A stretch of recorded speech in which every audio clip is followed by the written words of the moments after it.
मंत्री महोदय जानापी चाहूँ वेदांत को जो जगह दि जाइला पुरी रे ता भितर जो जगह जगन्नाथ संपत्ति थला ताको आपण रिकूप करके फेरैले तो जदि न फेरई आपण अच्छा honourable revenue minister Suresh Babu अच्छा कौन अच्छे गृह को टे जनइबे कि कहीं वेदांत को बर्तमान सुप्रीम कोर्टर निर्देश अनुसार से सब जमी फेरी आसला जदि फेरी आसला आपण जगन्नाथ जमी जगन्नाथ को फेरई कि ना से कथा प्रकाश करेंगे कि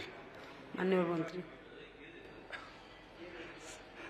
से संक्रांत रे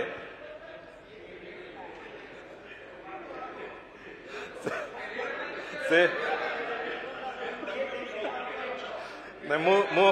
मु से दिग को जाऊनी कहीं मुझे जाऊनी जे सरकार भी गोटे कंटिन्यूअस प्रोसेस तेणुक मु किए देइथिला कि न देइथिला से चर्चा करने मुझे गृहर समय नष्ट करिया उचित हम नहीं तेबे जो